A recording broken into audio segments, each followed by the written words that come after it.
refrigerator Perry and just how hard he hit. And my mama told me homecoming games are the best. On the banks of those late fall, late cartwheel sunsets. I wanted to be just like Jeff Davis when I grew up, tackling Seminoles and Bulldogs, playing football in the mud. So everybody sing Tiger Rag at the top of your lungs, and we'll party like it's 1981. Make those Death Valley lights shine brighter. And for good luck, we got Howard's Rock to beat the hell out of them old Gamecocks. It's a damn good day to be a Clemson Tiger.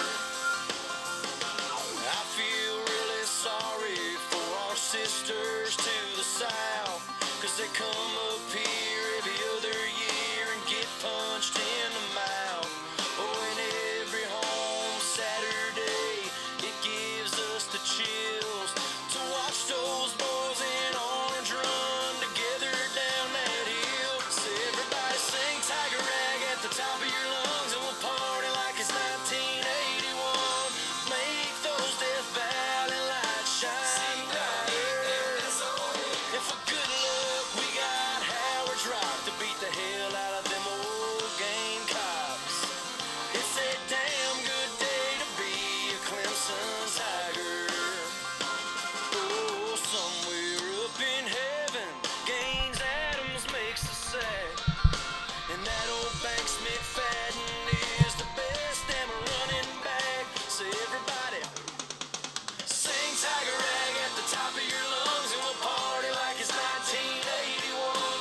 Make those Death Valley lights shine brighter. And for good luck, we got Howard's Rock to beat the hell out of them old Gamecocks. It's a damn good day to be a Clemson Tiger. It's a damn good day to be a Clemson Tiger. Everybody, damn good day to be a Clemson Tiger. Oh yeah.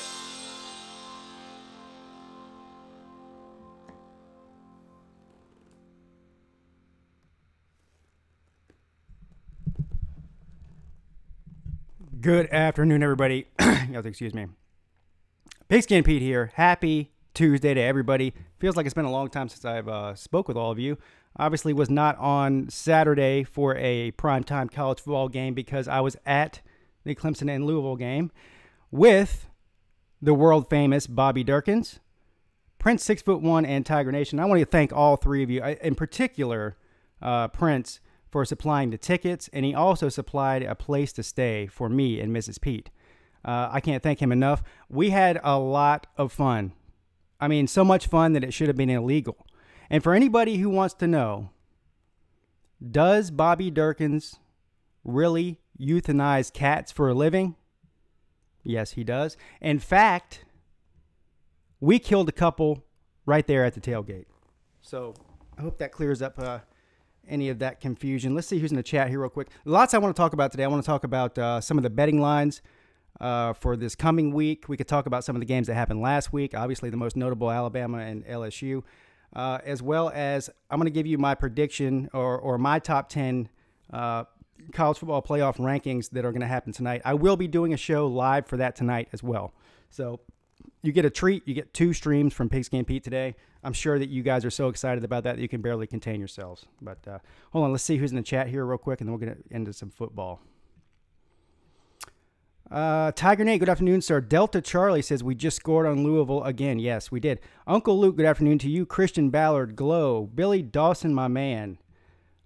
Which, by the way, before I go any further, that reminds me, I want to give a special thank you to Billy Dawson and Tiger Nation for being the first 2 to sign up for the Patreon page. If you want to support the show, there is a link in the description of this video to my Patreon page. You can take 5 minutes to sign up for that and read about the benefits of doing that, and I'd appreciate it. Thank you for that. And, of course, thank you, Billy. Miranda Dansby, good afternoon to you. My favorite damsel in distress, Zach White, 81 Clemson Tiger 16, says he's voting at the moment. You are a good man, sir. Not only are you voting, but you're standing in line watching Pigskin Pete. That makes you even double Awesome. Michael Brown, good afternoon to you, sir. Oh, but there's Bobby Durkins. Bobby Durkins here. May there, he says. How you doing, sir? DeGoat Watson. DeGoat Watson, sorry we missed you at the game. So here's the deal with that. Me and Bobby tried to stream a couple of times. We tried to stream on the way into the game because we had like a mile walk from our tailgate. And we tried to stream at halftime inside the stadium.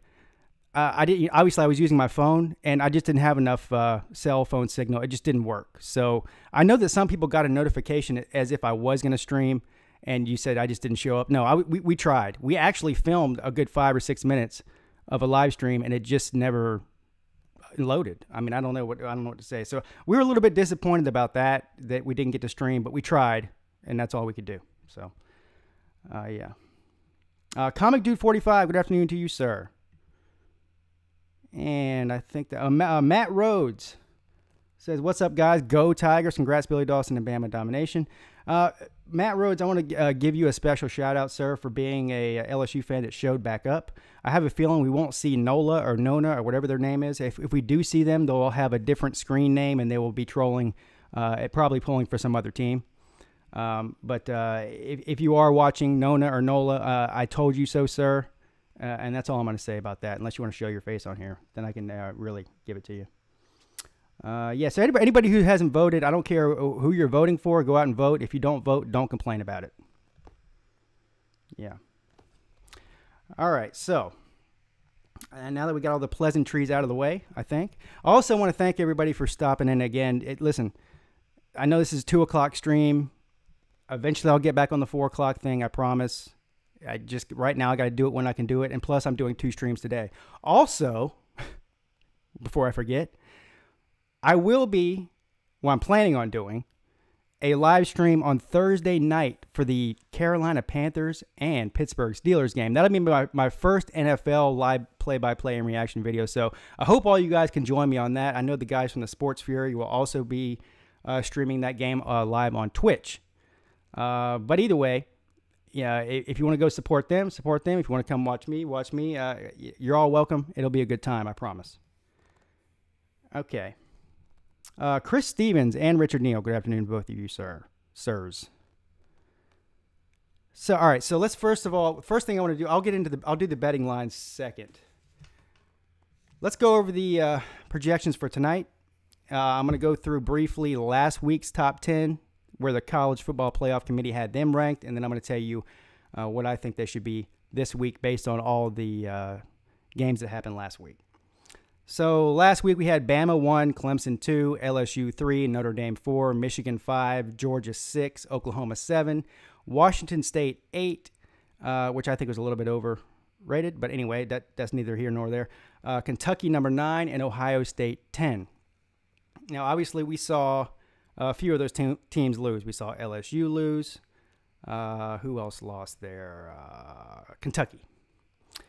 So, without further ado, I'll give you my projection. Well, I want to reword that. Not my projection for what the committee's going to do, but where I would have these teams ranked this week, tonight at 7 o'clock Eastern Standard Time, what I think they should do. And we'll see where it stacks up to what they have. Last week I was pretty close. I think I had, the only one I didn't have right was, I had Kentucky at 11. They had them at 9. And then I think there was a couple that were just flip-flop, like Georgia and Oklahoma, and then LSU and Notre Dame. Anyway, so this week, as of where we stand right now, going into week 11, considering all the things that happened last week, I would have Alabama number 1, Clemson number 2. Notre Dame moves up ahead of LSU to number 3 because those are the only 3 undefeated teams left in the country. Number 4 would be Michigan. They're going to move up from 5 to 4, in my opinion. Georgia moves up from 6 to 5. Oklahoma moves up from 7 to 6. I have Washington State at 7, although I'm not sure Washington State's even a top 10 team, but that's neither here nor there. Washington State, based on their resume and their record, I think will be at number 7. Number 8, Ohio State. Number 9, West Virginia. And number 10, LSU. That's where I've got you guys. Now, UCF, there's a good chance they may move somewhere around 11 or 10. We'll see. We'll see if LSU drops out of the top 10. I don't think they will. I think they'll remain at 10, even with 2 losses because of who they lost to. And going all the way from 3 to 10 is a pretty big jump, despite the fact they have 2 losses. So we can see where I stand on that. Anybody disagree or agree or disagree with anything I said, go ahead and type in the comment section. I'll address you before I get into the next subject here. In the meantime, I'm going to read some of your comments. Saints are looking good, though. Yes, they are. Basketball season starts today. Yeah, Clemson plays the Citadel tonight. Politics from the Greek poly meeting. Yeah, I'm not going to talk about politics. Just go vote. That's all I can say. I don't know what to tell you. DeGoat Watson makes a great point, and this is what I said last week when everybody was saying LSU is going to beat Alabama, or they're going to give them a great game, and I said they just couldn't hang with Alabama. I didn't foresee a 29-0. Okay. But I told you, LSU's got no offense. They've got no offense. As of last week, they were the 84th ranked offense in the country, and they just can't score with Alabama. Well, what we learned is not only can they not score with Alabama, but they can't score at all against Alabama type of talent. And it's no shock to me that they lost by 29 points. It's a shock to me that they got a big goose egg. I did not see that coming. I don't think anybody really saw that coming. But it is what it is. Now, all the people that were saying, well, Alabama hasn't played anybody, they're going to get exposed. Well, now they played somebody, and they shut them out. So what's the excuse now? What's the next thing? Everyone's going to say now, well, LSU was overrated. They weren't any good. Well, okay, fine, if that's what you want to say. Listen, the bottom line is Alabama is right now the best team in America. I don't think that Clemson is very far behind. Actually, I think that Clemson is a more complete team when you look at top to bottom offense and defense. They're the only team in America that has a top 5 rated offense and defense. Okay, Alabama's not far behind in defense, but they got the number 1 offense. So if you look at the stats, I was going through this yesterday, looking at all the stats, comparing scoring defense, scoring offense, rush defense, pass defense, and rush offense, pass offense, all down the line, all these individual stats. Alabama and Clemson were right there. One team had one better in one stat and vice versa. But these are the two best teams, two most complete teams in the country. And if you put Alabama or Clemson right now, this weekend, against any of these other teams in the top 10, particularly in the top 4, let's start with Notre Dame. Clemson would be favored probably by 3 touchdowns over Notre Dame right now. Same with Bama. Michigan, maybe not 3 touchdowns, but they'd be favored by 10 points or so. Same with Bama. Bama might be favored by even more than Clemson in that game. Georgia's a little bit hard to figure out because Georgia's got a great team. I think Georgia would beat Notre Dame. I think they'd be favored against Notre Dame. They might even be favored against Michigan. I don't know. That'd probably be pretty close to a pick 'em, but you get what I'm saying here. I just think there's a gap. And so if everything stays the way that it looks right now, which I don't think it will, particularly with Notre Dame, I think Notre Dame probably will drop 1 game. But if they don't, let's say they don't lose to Syracuse, because that's the only team left on their schedule that they could possibly lose to. I mean, they play Southern California at the end of the year, but Southern California is a dumpster fire. So I don't see them having any problem with that. If they get past Syracuse and go undefeeted, that would make Pigskin Pete extremely happy. I am officially a Notre Dame fan. For anybody who cares or for anybody who's keeping score, I will be rooting for Notre Dame even against Syracuse. Even though I'm an ACC homer and I want to see Syracuse do well, I want to play Notre Dame. And if everything ends the way it's listed right now or will be tonight, Clemson will play Notre Dame in the first round of the playoff at number 2 and 3 spot, and nothing would make me happier than to have that, because I think that would be pretty much a guaranteed win for Clemson in that situation. Next on the list, I'd like to play Michigan if we're not playing Notre Dame. The only thing I don't want to do is play Bama. I wouldn't be opposed. I think that Georgia and Clemson would be a very intriguing matchup if somehow Georgia made it into that top 4. But I don't think that's going to happen.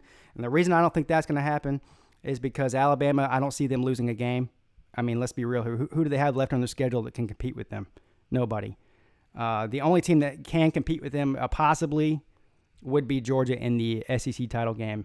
But it's still, I still don't see Georgia beating Alabama. So anyway, yeah, we'll keep it at that for that, and see what you guys are talking about here in the comments section before I move on.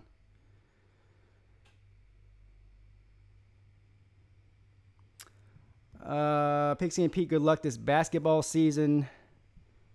Do you make basketball videos, or will you? I do watch basketball, and I do keep up with Clemson. Okay. It's not my passion. You're not going to see. I mean, listen, if Clemson were a better team perennially, I might get more into it. I do watch a lot of their games, and I pull for them.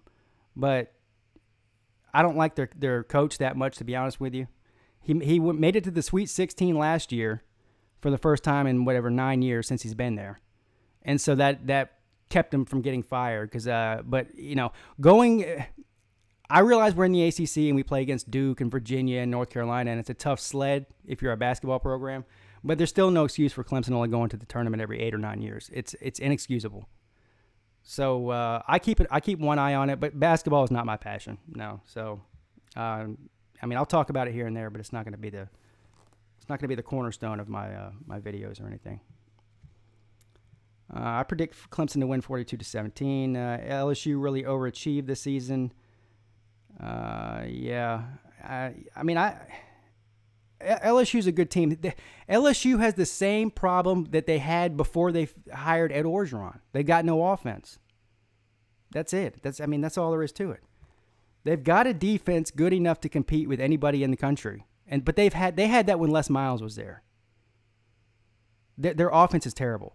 As a matter of fact, they made a minor upgrade at quarterback. And when I say minor, I mean minor. Joe Burrow is not that great, people. He's average, okay? But LSU has always had bad quarterback play, but really elite running backs, all right? Leonard Fournette, Darius Geis. They don't even have that. So now what they have is average quarterback play and average running play. And in today's football, you can't – listen, Alabama's got the number 1 offense in the country. Clemson's right up there at the top 2. Oklahoma's right up there. They have no shot at competing with teams like that. You've got to be able to score points. It's not 1989 anymore where you can just hold everybody to 6 points and kick a field goal to win it. It doesn't work that way anymore. What's up, Uncle Luke? Good afternoon to you, sir. Yes. Bobby Durkin says I'm 100% right. I don't know what he says I'm 100% right about, but I am 100% right, so he knows what he's talking about there, which is nothing new. He's a genius. Most Clemson fans are. The Goat Watson says, Pigskin Pete, the only time I was excited about college basketball is that Auburn game when we were beating them by 30 points in halftime. Now, listen, I was really into the Sweet 16 game, well, the whole tournament, but when they played Kansas, and they almost pulled that thing off. They only lost by like 2 points. Kansas ended up going to the Final Four. So Clemson had a great team last year. I'm not going to doubt that. If they can go 2 consecutive years with making the tournament and being a strong team, I might change my opinion on their current coaching situation, but I'm still skeptical as of right now. Yeah, Christian Ballard says this week's rankings are a sleeper. It's obvious who the top 4 teams are. Well, yeah, there's no argument there. The question a lot of people are going to want to know is how far does LSU fall, right? Do they put where do they put Georgia in relation to Michigan and Oklahoma? Those 3 teams, are going to be the first 3 out after the top 4. What order are they going to put them in? Now, I think it's pretty simple for the committee just to move each one of those teams up 1 spot because LSU fell. That's probably the easiest thing to do. But you never know. They may consider Georgia's win to be more impressive than Michigan's or vice versa or Oklahoma's. Or you get what I'm saying. I'm not vouching either way. But I still think that Georgia belongs in the number 5 spot, and I think that they probably will end up there. What's up, Jamie McCaslin? How you doing, sir? Good afternoon. I'm sure if you're here, you're amazing and fantastic. Otherwise, you would not be here. Ryan Reedley says, how about those Titans? Yeah, so the Titans looked great last night, which is a minor miracle since the Titans aren't great.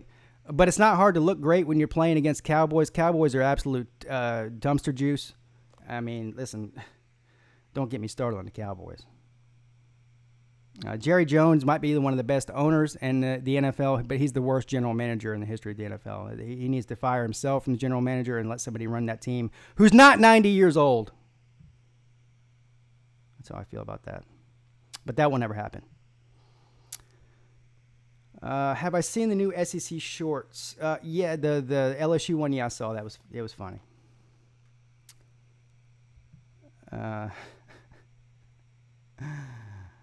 Yeah, I feel sorry for you, Jamie. I sure do. The ACC Coastal Division is a hot mess. Who knows who's going to win that division?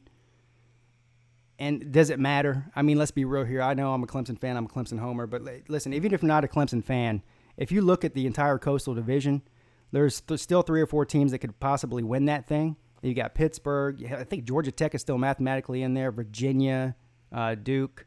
Where's Virginia Tech stand in there? I don't know if they're. I don't think they can win it now. But anyway, does anybody see any of those teams? I mean, even coming within 3 touchdowns of Clemson in an ACC title game? No, just stop it.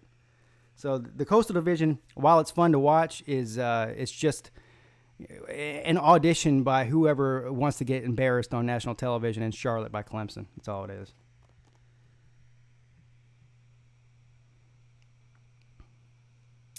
Matt Rhodes says the Iron Bowl is going to be a pillow bowl this year. Going to be a massacre. Yeah, I agree. Yeah, the SEC shorts guys are they're geniuses. They're funny. All right, so now that we've talked a little bit about last week and where I'm thinking these rankings are going to be, we can go ahead and talk about some betting lines for this week. This is what I normally do on Tuesdays anyway. Now, last week, I'll have to go back and watch my video, which I probably won't do. But I killed it last week. I think I was either 7 or 8 out of 10 on my picks against the spread. So last week was a great week. Let's see if I can back it up. Now, you'll notice a very common theme in my picks for this week. They all have one thing in common. And I'm not going to spoil it for you. But we can reconvene at the end of this segment here, and I'll tell you what the common theme was, or I'll let one of you guess it if you can. All right, so let's start with, I picked 10 games like I normally do every week. Syracuse and Louisville. This game's in Syracuse. Now, Louisville, need I say more? Listen, we just saw the dumpster fire that Louisville is, and I don't think there's any way that Bobby Petrino survives another year, and nor should he. I almost felt bad for about a split second at that game for Louisville. And then I, started to sober up and realize why am I feel sorry for Louisville. Anyway, Syracuse is I don't know where the line opened at. It was less than this, but the current line for Syracuse is they're favored by 20.5. Now, you could say Syracuse is favored by 20.5. When is the last time Syracuse has ever been favored against another Power 5 football program by almost 3 full touchdowns? I don't know. It's a good question. It hasn't been any time recently, I promise you that. However, Syracuse is 7-2. And one of those losses was a close loss to Clemson in Clemson. Louisville is possibly the worst. They are the worst team in the ACC. They even got beat by Florida State, and that tells you a lot. This game's in Syracuse. Even though that's a lot of points for Syracuse to be giving anybody, I'm still taking Syracuse. Louisville they've given up. I think the players have given up, the coaches have given up, and Syracuse still has something to play for, even though they're probably not going to win they're not going to win the Atlantic Division of the ACC. They're playing for a New Year's Six bowl spot, I think. Possibly the Orange Bowl. They're a pretty good football team. Listen, I think tonight they'll probably be ranked 17 or 16 in the country, which if somebody would have told you coming into week 11 before the season started that Syracuse is going to be a top 20 team as high up as 17 or 16, you would have told them they were crazy. So I'm picking Syracuse to cover the spread. Okay. Next on the list, Virginia Tech and Pitt.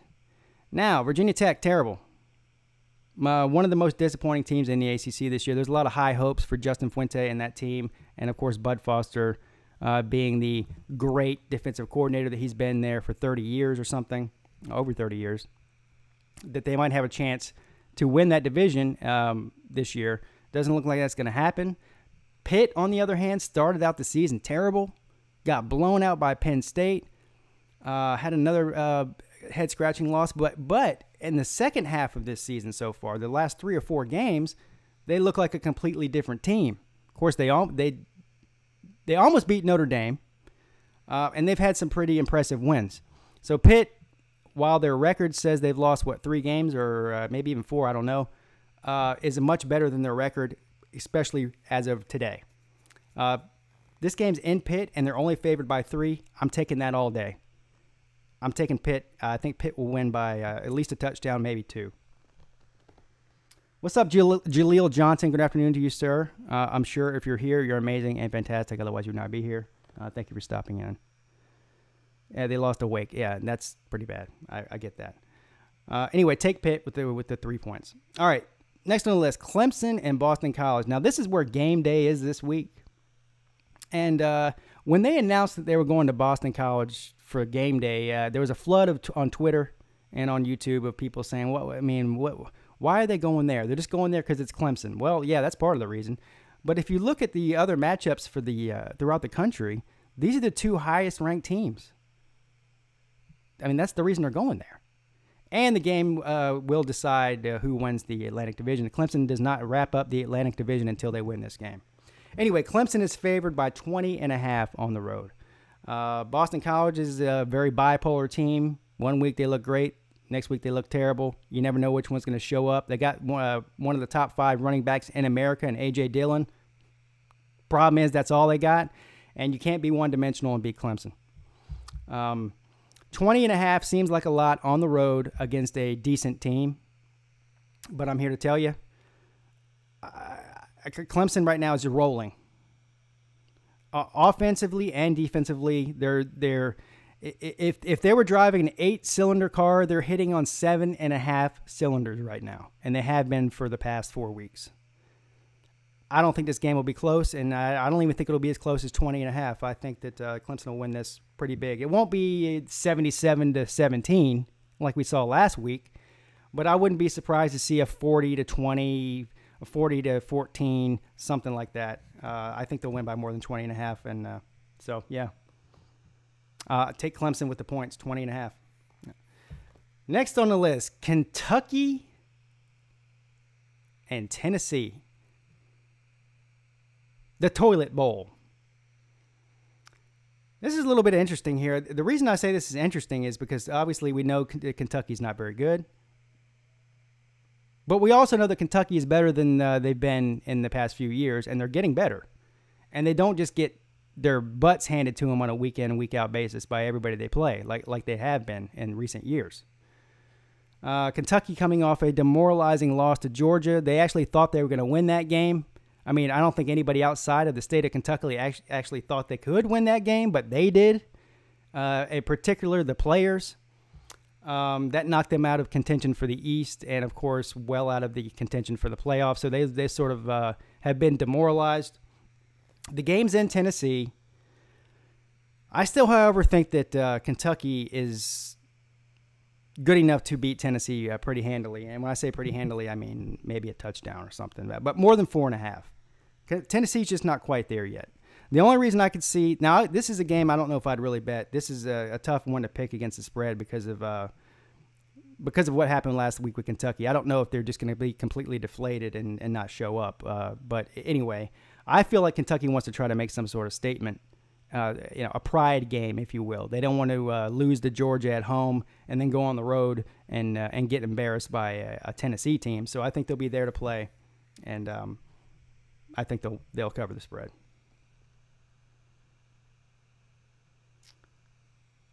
All right, so next on the list, TCU and West Virginia. West Virginia looks pretty good. West Virginia still in the hunt to not only win the Big 12, but if they win out, maybe get a playoff spot, provided somebody else loses, like Notre Dame or Michigan, at least one more game. TCU's terrible. I mean, I don't know what else to say about TCU other than that they're terrible. I mean, they're one of the worst teams in the Big 12 this year. I had them as some sort of a dark horse to maybe win the Big 12 before the season started. Boy, was I wrong. They're awful. Awful. West Virginia, this game's in Morgantown. West Virginia is favored by 13. That seems like a lot of points in the Big 12 because the Big 12, even if a team is much better than another team in the Big 12, it seems like everybody can score a lot of points, and so it always seems to be a high-scoring, close game no matter who you're playing. But anyway, West Virginia has a lot to play for. I think they're zeroed in. They are in championship mode, if you will. They feel like that they can win the Big 12, and TCU is just a bump in that road. TCU, I think, is pretty much given up on the season. They don't have anything to gain by winning this game at all other than pride, and this game's in Morgantown. I take West Virginia, even with the points.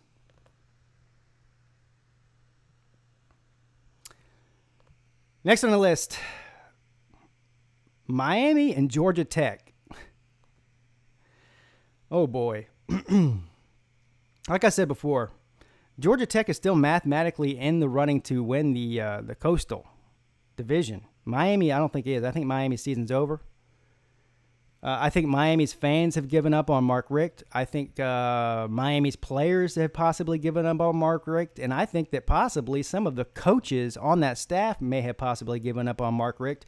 You string all those things together, tie it in a big fat bow, and what do you get? Miami is lost. This game's in Georgia Tech. Not that that matters, because Georgia Tech is no kind of home field advantage. However, I don't believe that Miami has won a true road game this year. Have they? I don't think so. I think Miami is 0-for on the road this year. True road games. Hell, even the neutral site game they lost. So, yeah, all road games. Oh, boy. Georgia Tech's actually favored in this game, which is unbelievable. They're only favored by 3. I'm taking Georgia Tech. I think Georgia Tech will win by more than 3. I mean, that's unbelievable. It's unbelievable that here we are in Week 11, and just 10 weeks ago, we were talking about Miami possibly, most likely, playing Clemson for the ACC title game, and here they are, an underdog to Georgia Tech. Oh, boy. Anyway, so take Georgia Tech. Now, here's an interesting game. Auburn and Georgia. I mean, I don't know what else to say about this except for the fact that Auburn's massively disappointing. Okay. Auburn is one of the reasons that we thought LSU was better than they were, because they played Auburn earlier in the year and beat them. And at that time, that was week 3 or 4 that happened. We thought Auburn was a top 10 team that was going to be competing for a playoff spot, or at least competing in the West. Well, we've since learned that Auburn is terrible. Listen, are they ranked? If they are, they shouldn't be. I didn't even look. Georgia, on the other hand, this game's in Georgia, and Georgia is just a better football team. Period. End of story. And Georgia has Auburn's number in recent years, and of course, they still do have something to play for. Georgia still has hopes that they can win the SEC and find a way to jump into that 4th spot and make the playoff somehow. This is a similar situation, not quite as bad. Okay, Auburn's not as bad as Miami in this situation, but similar situation where it seems like the team has just given up. They don't know who they are. They've lost themselves, and they're sort of just looking towards next year. So Georgia's favored by 14. That seems like a lot of points for an Auburn-Georgia game. This is a cross-divisional rivalry game that they play every year. But I think Georgia's going to beat the brakes off Auburn. I'd say that Georgia could win by as much as 3 or 4 touchdowns in this game. So, yeah, I'm taking Georgia at home with the points. What's up, Hound Dog? Good afternoon to you, sir. Welcome here. I appreciate you for stopping in. Next on the list, Alabama and Mississippi State. Now, I was actually a little bit surprised when I saw the line on this. Now, this game's in Mississippi State. I realize Mississippi State's not a bad team. But 24.5 points. Mississippi State, they don't listen. They have a better offense than LSU does, but not by a lot. Okay. So, the way my mind works, if I'm looking at 29-0 Alabama versus LSU, am I to believe that Mississippi State can keep it closer than 24.5 against Alabama? We've already seen that Alabama can score on anybody. Okay. And Mississippi State's not in that category of scoring. Yeah, so I don't know. Take Alabama. Does anybody think that Alabama will win by less than 24.5 points? I don't.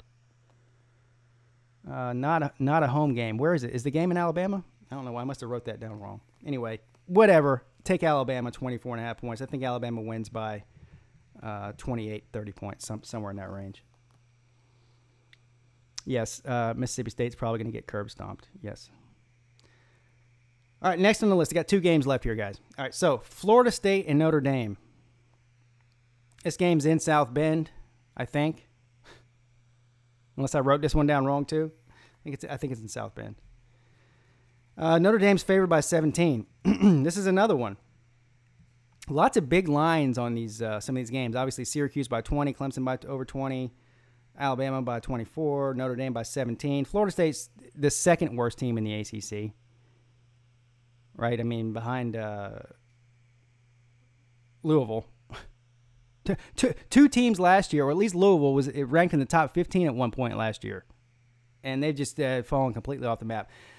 Anyway, the bottom of the barrel, scraping the bottom of the barrel, Florida State and Louisville. Florida State will get demolished against Notre Dame, okay? We saw what Clemson did to Florida State. Well, would they win by 60, right? Or 50? So I say Notre Dame wins by 35 or 40. There you go. So they'll cover the spread, no problem.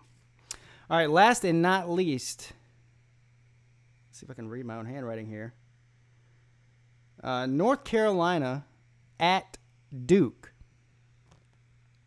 Duke is a 10.5-point favorite. I think Duke is still mathematically also alive in the Coastal. I think Duke's a much better team than North Carolina. I think Duke is a much better coach than North Carolina. And this game's in Duke. Take Duke, 10.5 points. Easy win. So what's the one thing I have in common with all these spreads I just picked? Can somebody figure it out? What's the one common theme for every single pick I made? And did somebody pay attention enough to figure that out? Let me know.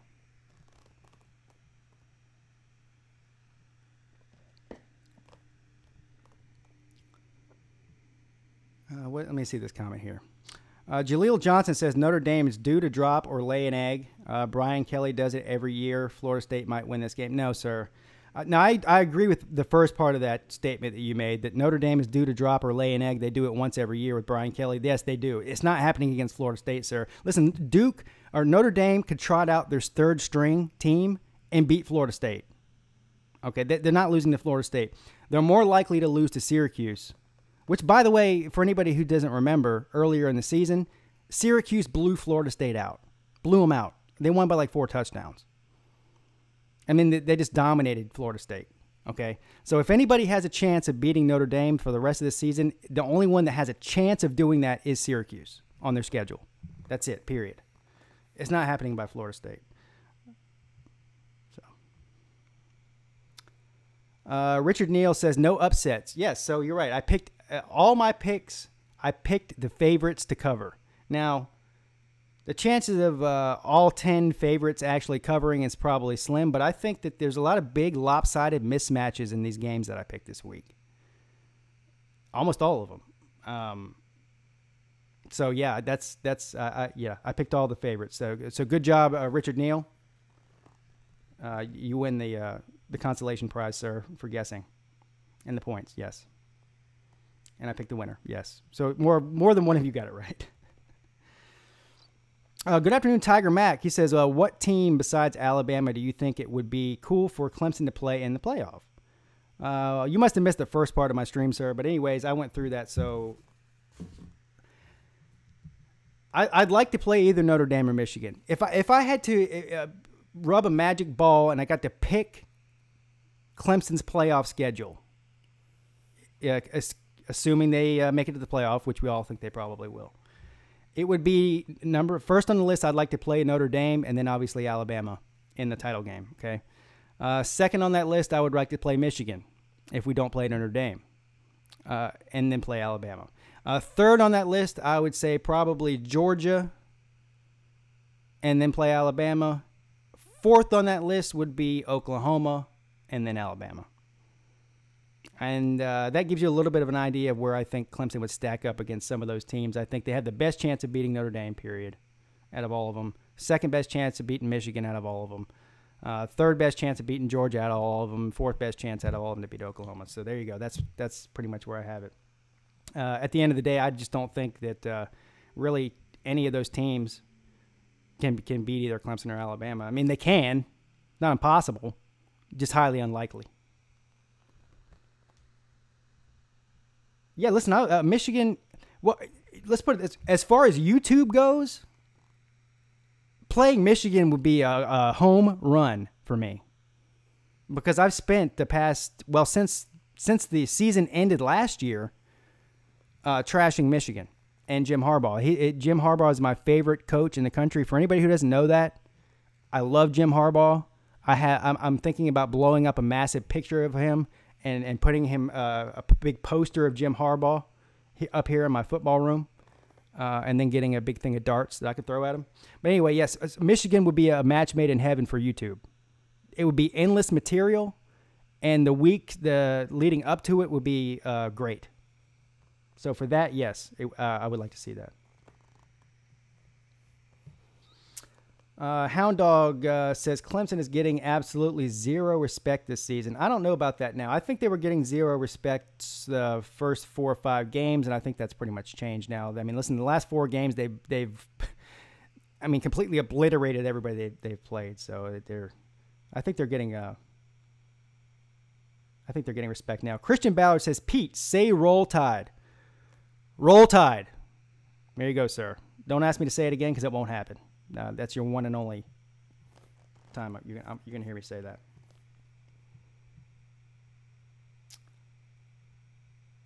that. Michigan because yeah, okay. I already read that one.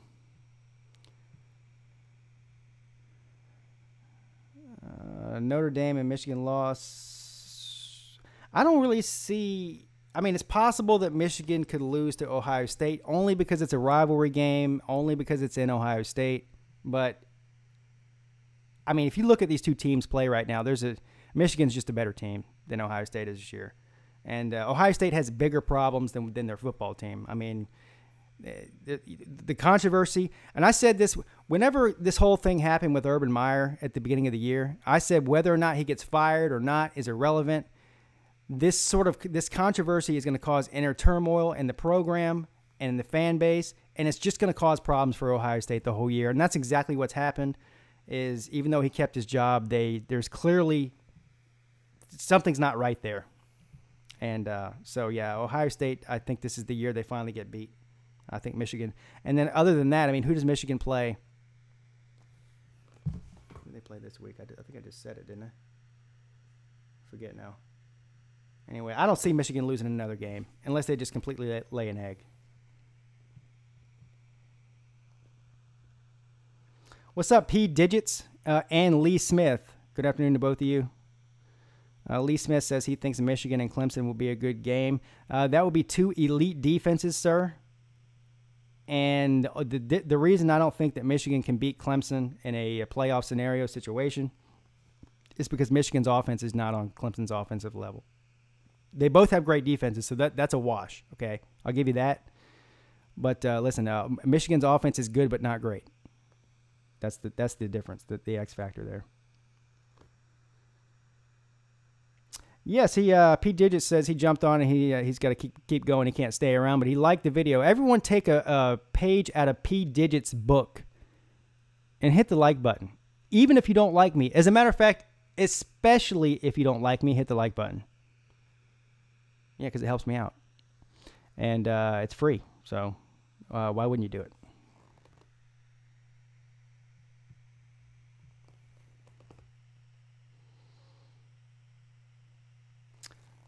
Yeah, Notre Dame has had a lot of struggle wins. That's why I think that there's a very good chance they could lose to Syracuse.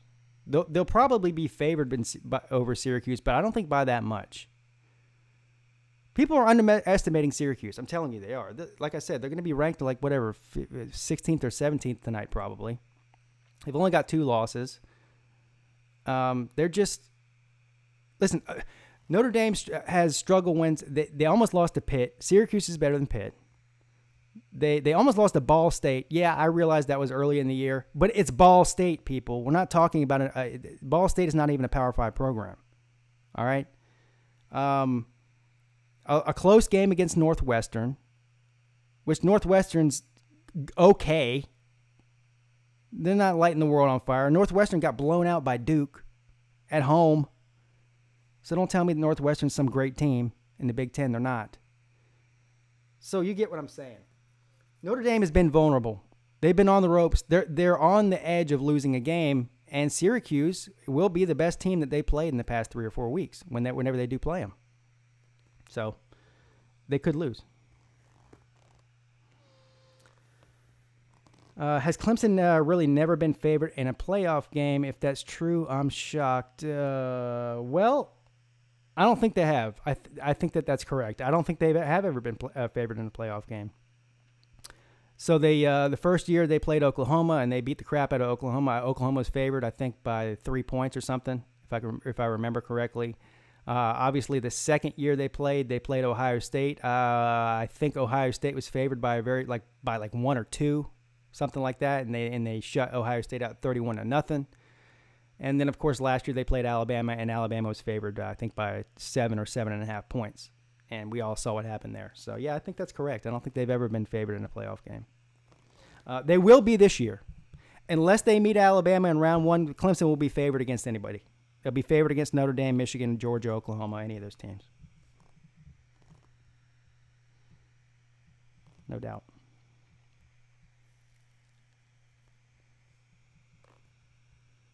Skip Bayless said Oklahoma would beat Clemson by 4 touchdowns. Sir, DeGoat Watson, are you kidding me? When did he say that? When did he say that?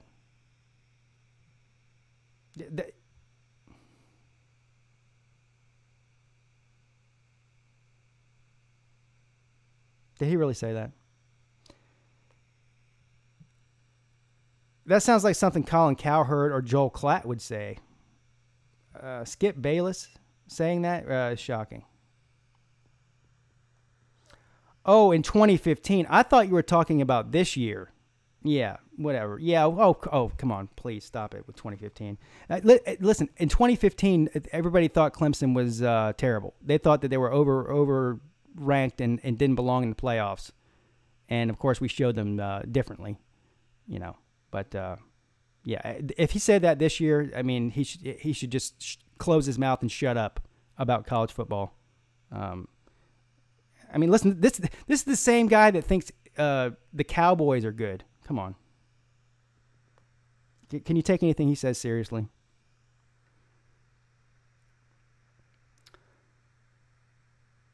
Yeah, he loves Alabama. Yes, he does. He loved Deshaun Watson too, but yeah.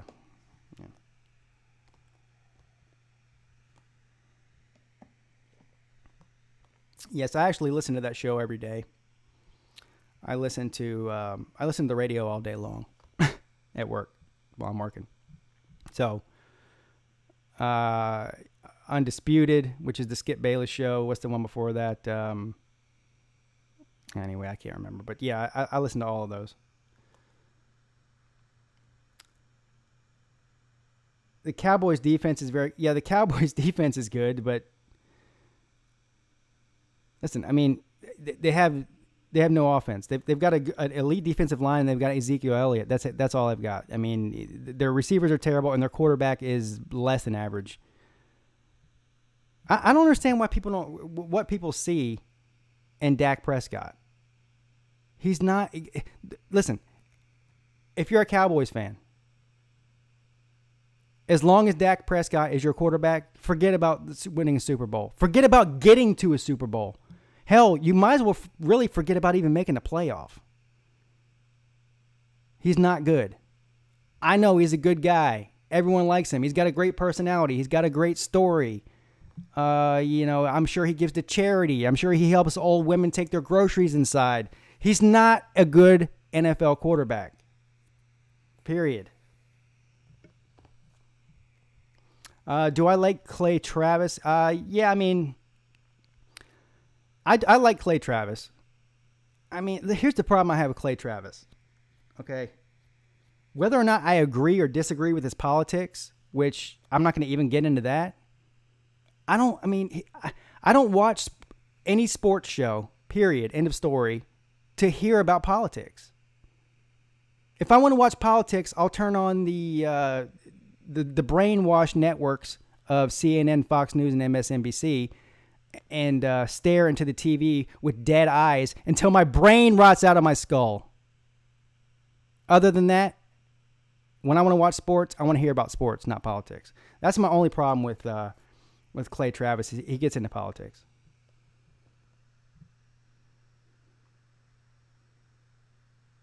You can carry old ladies' bags, so where's your millions? Yeah, Eric Morgan, great point. He says even though they got Amari Cooper and still that couldn't do anything. Well, you could put Michael Irvin back on that team. You could put whoever. Hall of Fame players at receiver that used to play for the Cowboys. You got to have someone that can throw the ball to them. That's all there is to it. Yes, and they need a new coach, and they need a new general manager. The Cowboys are a mess. They're a mess. Which is just fine with me, because I can't stand the Cowboys.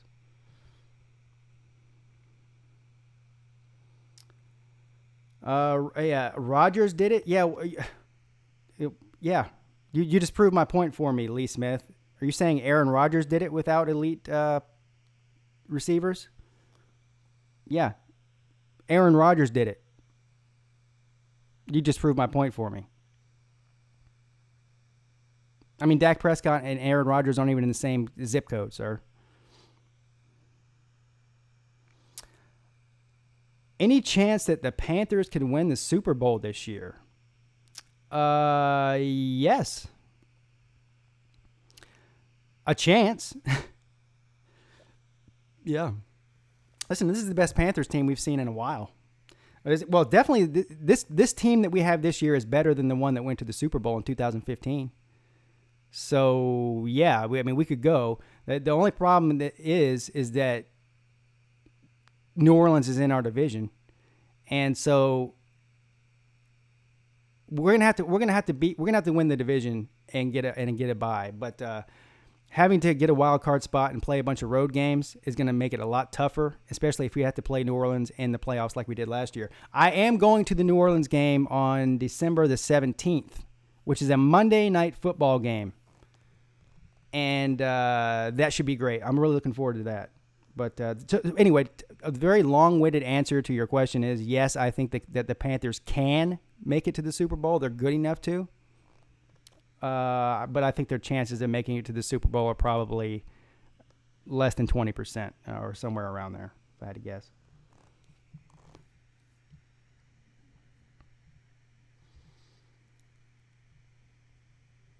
And I will be streaming the Panthers game this Thursday night football. So everybody put that on your calendar against the Pittsburgh Steelers.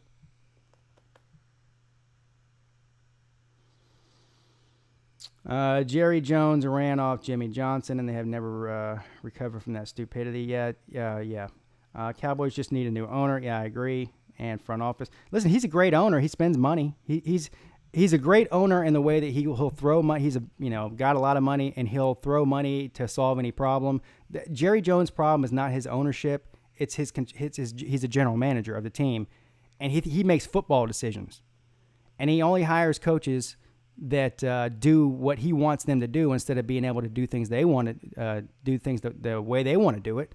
And that's their downfall. As long as Jerry Jones is making football decisions as a general manager for the Cowboys, they will not win another Super Bowl or even get to one, and probably not even make a playoff. So, I mean, they're in one of the worst this year. The NFC East is terrible. I mean, they're I don't even know how you rank them. I guess Washington's the best team in the NFC East right now. I mean, and then Philadelphia, who's, I mean, okay, not near as good as they were last year. I mean, I guess the Cowboys are better than the Giants because the Giants are the worst team in the NFL, them in Oakland, right? But it's, I mean, and it's such a down year for that division. If the Cowboys had a pulse, they could win that thing. Instead, they're in third place, or going to finish in third place probably. So that just shows you how bad they are.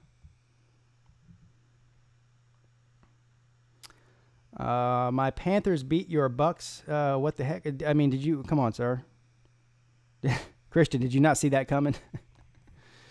The Bucks are no good. Jameis Winston, he's probably seen his last snap in a Tampa Bay uniform.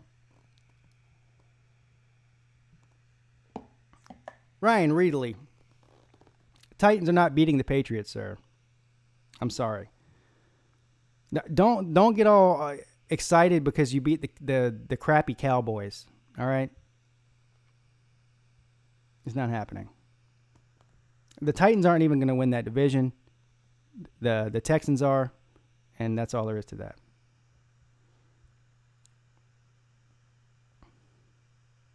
Oh, your fantasy.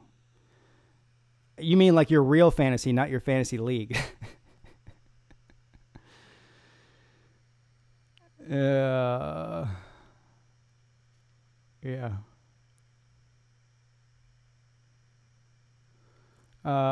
Rick Williams. Good afternoon, sir. He says all their owners should have taken lessons from Paul Green. Yeah. Hold on a second. Let me go back up here. I got to get off in a couple of minutes here, but I want to... DeGoat Watson says Dez Bryant should be playing right now. Y'all can't tell me he's not an NFL receiver. Yes, listen, he's better than anybody on the Cowboys right now. Listen, if one more person tells me that Cole Beasley is a great receiver, I'm going to bang my head into a wall. It's not hard for Cole Beasley to look great when you look at the rest of that roster. Now Amari Cooper is the best receiver on that roster. But he's been there for one week. Been there for one game. But Dez Bryant's better than... I mean, hell, he's better than all of them.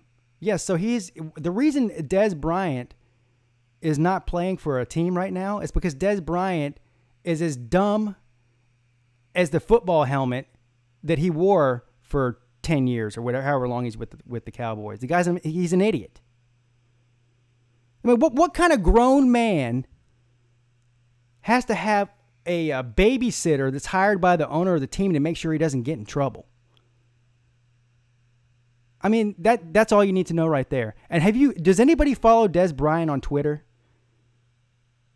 This guy's worse than Donald Trump on Twitter. He tweets the dumbest crap. He tweeted himself right out of an NFL job. That's what he did. Nobody wants Dez Bryant on their team because he's an idiot. That's all there is to it. And he's not elite. He's good. But here's the difference. If you are a Julio Jones talent, or if you're a Mike Evans talent, or you're a DeAndre Hopkins, or any of these, elite receivers, Tyreek Hill, a team is willing to put up with a little bit of a headache because you're going to win them football games. Like, that's how good you are. Dez Bryant isn't in that category where he's good enough to put up with that crap. Period. And the guy wants some sort of big payday, $9-10 million a year. Hell, the Baltimore Ravens offered him like $3 million a year, and he turned him down. Well, we saw how that worked out for him.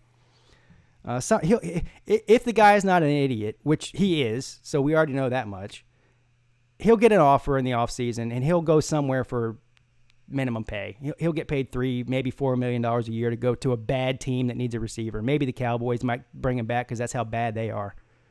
Outside of that, that's it. That's what you're going to see from him.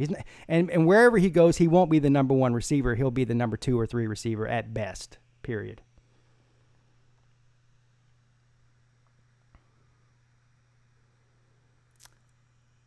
Yeah, listen, man. These people, I had people Cowboys fans who are already pretty much delusional by nature. I mean, they're born that way. But God love them. They love their team, so I get behind that. If they're passionate about their team, I can get behind that. But I had these guys trying to convince me after like 2 or 3 weeks in the season that Cole Beasley was like some sort of a Pro Bowl receiver, because he had like one good game where he had like 120 yards and a couple of touchdowns. Now they think this guy is you know, I mean, come on, stop it. He wouldn't even be the 4th receiver for the Panthers. Yeah. Yes. So I'm seeing my opinion on the Vikings this year. Oh, massively disappointing. Yeah. Vikings aren't going to do anything. They're not as good as they were last year. So. On offense or defense, really. I guess their offense is okay. Their defense is massively disappointing. They were supposed to be the best defense in the league, and they're barely top 10 if they are in the top 10. All right, listen, it's been over an hour. I got to go, guys. So anyway, I'll be back in in a few hours. Tonight, so the selection show starts at 7. I'll be on around 6:30 or 6:40. And then we'll go through the end of the selection show. So set your alarm clocks for that. Thank you to all the moderators. Thanks for everybody that showed up. Anybody who's new that showed up, please hit the like and subscribe button. I post meaningless and pointless college football videos every single week. I also do 2 live streams a week at an undisclosed time, normally at Tuesdays and Thursdays at 4 p.m. for 1 hour, and 1 primetime college football game every single Saturday, live play-by-play and reaction. And also this week, as a special treat for the NFL fans, I will be doing the Carolina Panthers versus the Pittsburgh Steelers, Thursday Night Football at 8 p.m. Thank you, everybody. Thank you, Billy Dawson, Tiger Nation, for joining the Patreon page. Anybody else who wants to do that, the link is in the description, so please hit that. Also hit the like button if you haven't done that yet. Yeah. Anyway, I'll see you guys in a few hours. You're all amazing. You're all fantastic. And I had a great time today. Thank you. Thank you. Have a great day. Pigskin Pete. Check it out.